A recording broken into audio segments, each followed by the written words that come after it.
আবার ফিরে এলাম 16 তারিখের সেকেন্ড হাফ নিয়ে। ওই দিন সকালবেলা মন্দিরে তো পুজো হয়ে গেল, তারপর কি করলাম সেটাই দেখব এই ভিডিওতে। প্রথমে ঠিক ছিল আমরা একেবারে চেক আউট করে সকালবেলায় বেরিয়ে চলে যাব মন্দিরের উদ্দেশ্যে, কিন্তু তারপরে প্ল্যানটা একটু চেঞ্জ হয়। আমরা আবার ফিরে আসি হোটেলে, জামা কাপড় চেঞ্জ করে একেবারে চেক আউট করে বেরিয়ে যাই। এই সময় সকাল থেকে না খাওয়া, খিদে তো পাচ্ছিলই, তাই জন্য প্রথম যেটা আমরা প্ল্যান করি সেটা হচ্ছে কোনো একটা খাবার দোকানে যাওয়ার।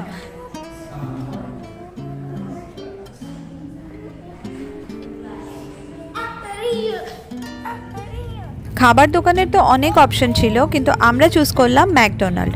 বার্গার কিং একদম হোটেলের অপোজিটেই ছিল, কিন্তু তাও আমরা গেলাম না, কারণ ম্যাকডোনাল্ডের টেস্টটা আমাদের একটু বেটার লাগে বার্গার কিং থেকে। তুমি হল করো। হোয়াট? ইউ হল? তুমি হল করো। ইউ হলে বলিস, ইউ হলে যা ভালো। এটা বলিস না। হ্যালো। এটা দারুণ। নিয়ার 1000 মাইলস চলে। ম্যাকডোনাল্ডে জেনারেলি সকালবেলা ফ্রাইজ পাওয়া যায় না, কিন্তু আমরা তো ফ্রাইজ নেবই, তাই একটু ভয় ভয় ঢুকছিলাম যে কি কি পাওয়া যাবে কি পাওয়া যাবে না, কিন্তু গিয়ে দেখলাম সবই অ্যাভেলেবল। তোমাকে দিয়ে দেখো আরিয়ানা, এদিকে আসো, এদিকে আসো। Big Mac. এই যে আরিয়ানা,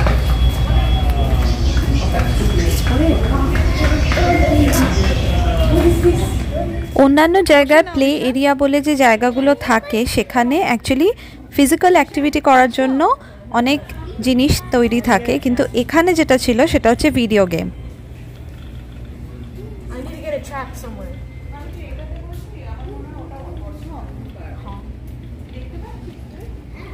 এখানে সিটটা ঠিকমতো, গেমগুলো ওখানে এত ইন্টারেস্টিং ছিল যে বড়রাও একটু বসে গেলাম খেলতে ওদের সাথে। তারপর খাবার এলো, অর্ডার তো আগেই দেওয়া ছিল।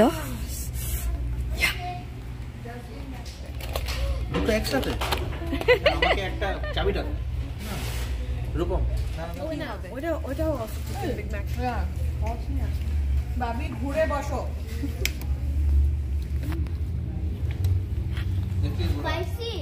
আমাদের খাওয়া দাওয়ার সাথে ছোটরা একটু বকাও খেয়ে গেল আমাদের থেকে, এত ছোটাছুটি করছিল ওখানে গিয়ে। যাই হোক, তারপরে আবার রওনা দিলাম আমরা অন্য একটা ডেস্টিনেশনে যাওয়ার জন্য।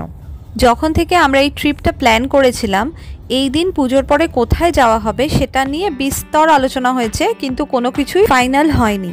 তারপরে যখন দেখা শুরু হলো অ্যাকচুয়ালি মন্দির থেকে বেরোনোর পর যে আমরা কোথায় যাব, তখন ঠিক হলো কাছাকাছি একটা বিচে যাওয়ার জন্য। এই বিচটা লা পোর্টে নামক শহরে, এটার নাম ছিল সিলভান বিচ পার্ক।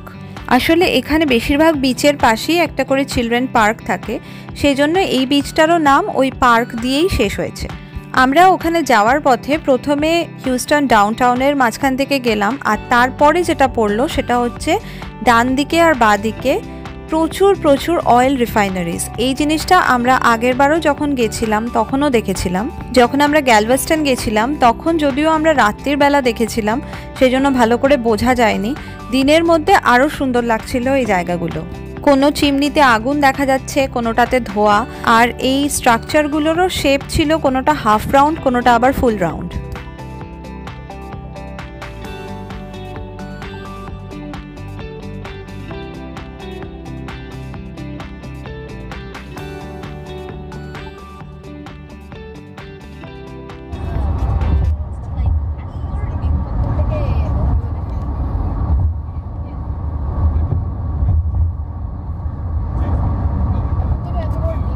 এই সময় আকাশটা খুব সুন্দর লাগছিল, একদিকে নীল রঙের মেঘ আর একদিকে একটু একটু রোদের ঝলক।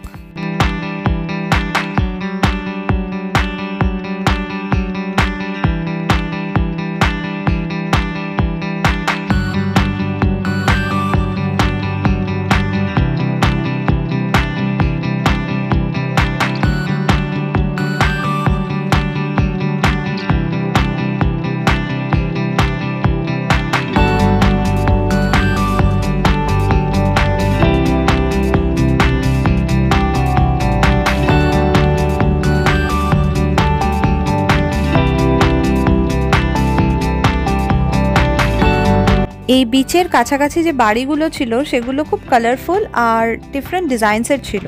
যেগুলো জেনারেলি আমাদের এখানে দেখা যায় না।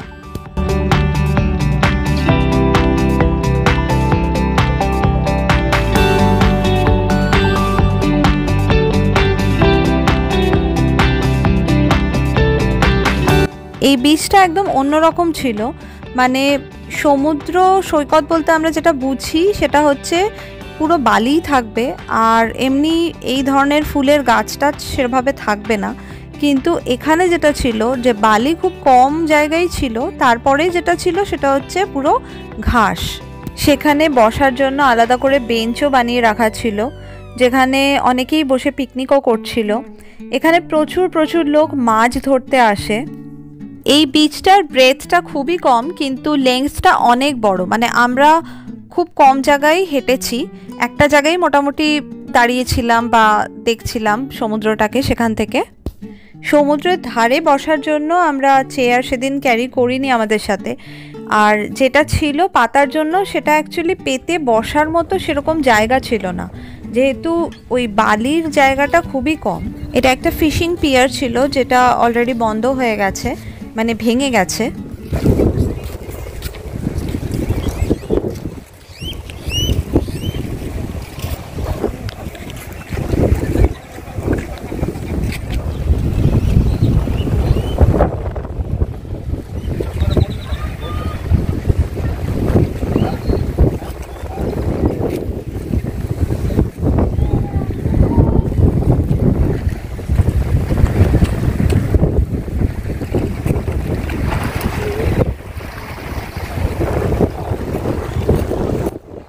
ওই ফিশিং পিয়ারটা বন্ধ হওয়ার কারণে এইখানেই দাঁড়িয়ে বা বসে লোকে মাছ ধরছিল।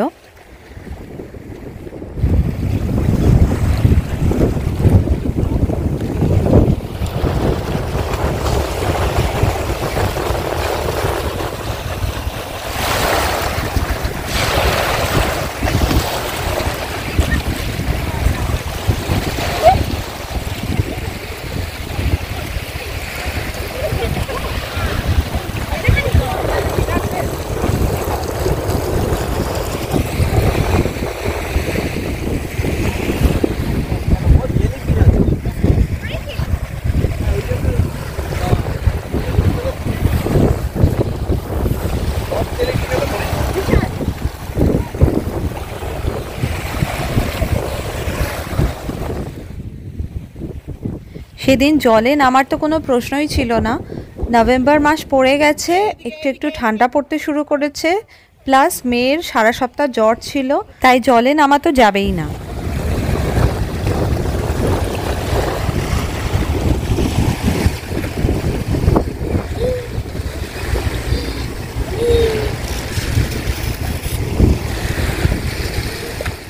কি আর করবে ওরা, তাই বালির ওপর বসে বসেই খেলছিল। আমাদের এমনই সুন্দর প্ল্যানিং যে আমরা বালিতে খেলার মতো কোনো টুলও নিয়ে যাইনি।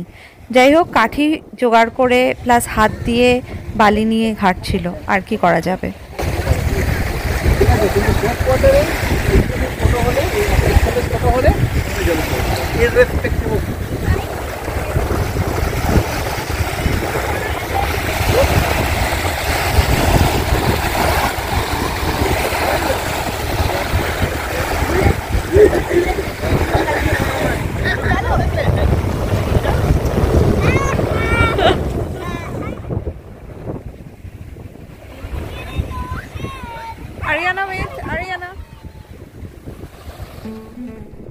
এই জায়গাটা এত সুন্দর লাগছিল যে আমার নিজের একটু ফটো তোলানোর খুব ইচ্ছে হয়েছিল। ফটো তো হলো না, একটা ভিডিও হয়ে গেল।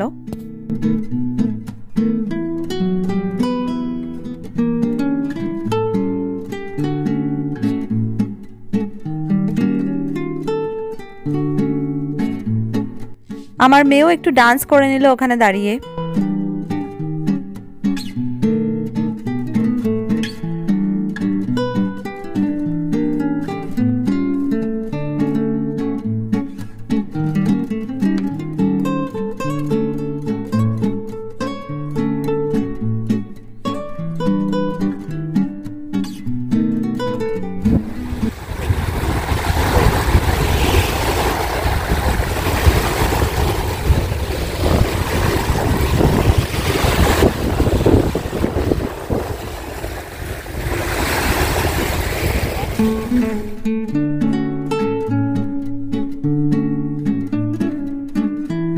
একটু পর আমরা ওই পাশের যে বেঞ্চগুলো ছিল সেখানে গিয়ে একটু বসলাম।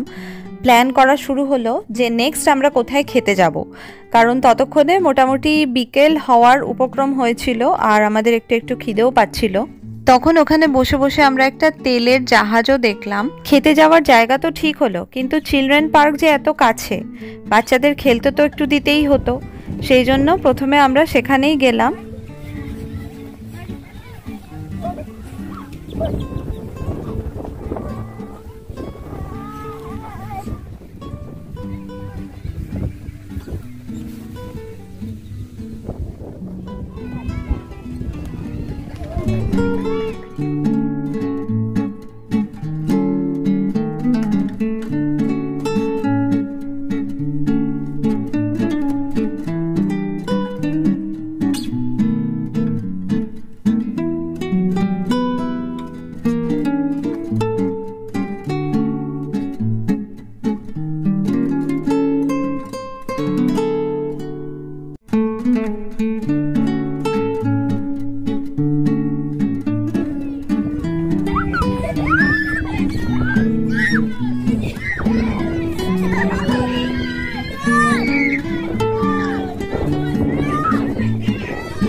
এখান থেকে বেরিয়ে পড়লাম আমরা খাওয়ার উদ্দেশ্যে। এটা একটা বাংলাদেশি রেস্টুরেন্ট যেটা আমরা সিলেক্ট করেছিলাম, এর নাম ছিল অল বেঙ্গল। এখানে আমরা আগেও গেছি, আগে একবার আমার মেয়ের পাসপোর্ট রিনিউয়ালের জন্য আমাদের হিউস্টন যেতে হয়েছিল, তখনও আমরা ফেরার পথে এই রেস্টুরেন্টেই খেতে গেছিলাম, কিন্তু সেদিন আমরা অন্য কিছু নিয়েছিলাম। এবারে আমরা একদম বাঙালি মেনু খাবো বলে ঠিক করে গেছিলাম, যেখানে থাকবে ডাল, ভাত, আলু ভাজা, মাটন, ইলিশ মাছ, কাতলা মাছ এরকম। কিন্তু তার মধ্যে যেটা বেরোলো সেটা হলো আলু ভাজা পাওয়া যাবে না, কোনো রকম ভাজাই পাওয়া যাবে না, এরকম একটু শুকনো শুকনো তরকারি মতো পাওয়া যাবে, কিন্তু সেটারও টেস্ট অসাধারণ ছিল। আর ইলিশ মাছ পাওয়া গেল, কিন্তু কাতলার বদলে রুই চলে এলো, আর তার সাথে যেটা এলো মাটন। অবশ্যই আমার মেয়ের জন্য আলাদা করে পরোটা নিতে হলো। এরপর আমরা গেলাম হিউস্টন ডাউনটাউন আবার দেখতে, কারণ এটা আমাদের অনেক দিনেরই ইচ্ছে ছিল হিউস্টন ডাউনটাউনটা রাত্রিবেলা কেমন লাগে সেটা দেখার। আর এই সময় আমরা আশা করছিলাম যে সামনে যেহেতু ক্রিসমাস, সেহেতু কয়েকটা জায়গায় লাইটসও লেগে যাওয়ার কথা। একটা পার্কে সত্যিই লাইটস লাগানো ছিল, ওখানে ঘোড়ার গাড়িও ছিল রাইড নেওয়ার জন্য, কিন্তু প্রবলেম এটাই ছিল যে তার ঠিক সামনে একটা স্টেজ বানিয়ে কোনো একটা অনুষ্ঠান চলছিল, আর সেই জন্য ওই দিকটা দিয়ে যেতেই দিচ্ছিল না গাড়ি। কিছু করার নেই, আমাদের সামনে দিয়ে যতটা পারলাম ফটো তুললাম, ভিডিও করলাম।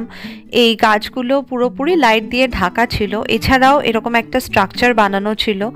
ফেরার পথে রাস্তায় একবারই দাঁড়ানো হয়েছিল, তাই জন্য খুব তাড়াতাড়ি বাড়ি চলে এলাম, মানে বেশিক্ষণ ট্রাভেল করতে হয়নি।